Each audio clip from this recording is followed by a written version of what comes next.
نبی کریم صلی الله علیه وسلم فرمایل درې کسان د سری چې هغه کلمه مو وي تاسو کلمه ما قبلوي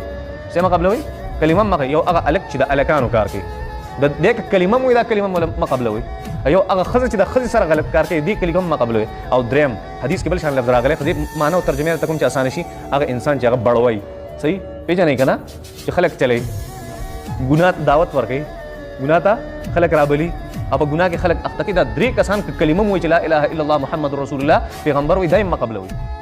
دې خبرو ته ډېر خیال کوئ ځکه امام ابن تیمیه رحمت الله علیه فرمایل ماته یو حدیث را رسیدلی دی چې یو انسان کله بل انسان ته یو ښکلي انسان ته د شهوت په نظر باندې وګوري صرف یو نظر ورته چوت کړي د شهوت په نظر باندې د ګناه په نظر باندې داسې یو ښکلي انسان ته وګوري 40 کاله به الله جل شانه د جهنم کې وپی ورکړي بد نظري و د ښځو بد نظري ښځې سړي ته کتلي سړي ښځې ته کتلي صرف دونه دی یو فطرتي شهوت خو دی که نه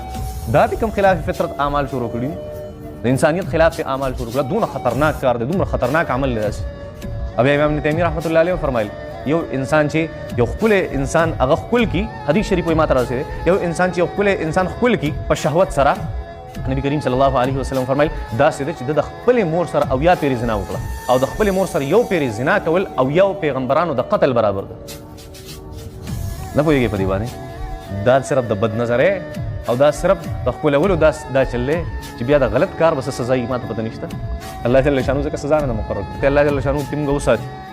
نو د هغې دپاره الله جل شانو سزا مقرر کړه چې څوک غیر شادي شدی دا کار وکړو 100 کوړي وخت او چې واده کړی بیا څوک رجم کې پکاڼې سنسار کې به ګټ ومړې کې دا سزا مقرر شوه خو چې کله د سړو د کار خبر راله چې د هلکانو سره غلط کار کول نو الله جل شانه او نبی کریم صلی الله علیه وسلم د هغې دپاره سزا مقرر نه کړه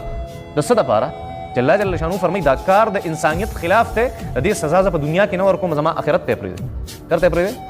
آخرت ته یې پرېږدی هلته به ګورو دا نه چې دنیا کې به وله سزا نه ورکوم شریعت بیا دا وایي که یو سړي چېرته داسې وکړه آخرت خو الله جل شانه ټاکلی دی دې دپاره که په دنیا کې داسې عمل چېرته وکړو د شریعت اسلامي هغه دا دی چې دا سړی به پرېږدي بادشاه ته عدالت ته به پرېږدي چې کومه سخت ترینه سزا یې په زمانه کې هغه قبوله ورکړي ځکه امام ابو حنیفه رحمت الله علیه فرمایل چې که داسې انسان یو عمل وکړو د یو الک ته الک سره غلط کار وکړي امام ابو حنیفه رحمت الله علیه فرمایي چېرته د یو غټ بلډینګ د لاندې ودروي هغه پرې راواچوئ چې چوري چوري شي داسې په معمولي مرګ بیا نه وژني داسې چل به ورسره چې دنه دا په یو منټ کې یو ساز وي که نه چې ته پته ولګي ځکه دا عمل داسې کړی چې خلاف فطرت دی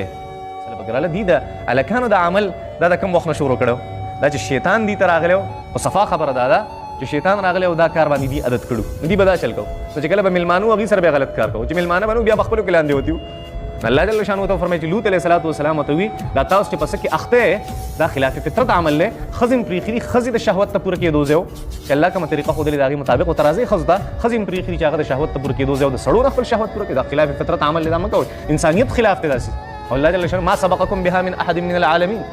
دا کار داسې دی ای د لوط علیه الصلاة والسلام قومه ستاسو نه مخکې چېرته یو مخلوق دا کار نه دی کړی مخلوقاتو کې ټول نه بدترینه مخلوق هغه څوک دي هغه خنزیر دی څه دی خنزیر خنزیر هم چېرته داسې نه کوي چې سړی په سړي باندې ورشي داسې نه کوي لوط علیه السلام پر ما سبقکم بها من احد من العالمین دا کار خو چېرته په مخلوقاتو کې چا نه دی کړی دا تاسو دا کار چېرته زده کړو داسې مه کوئ لوط علیه السلام دا دومره خطرناک عمل دی دومره خطرناک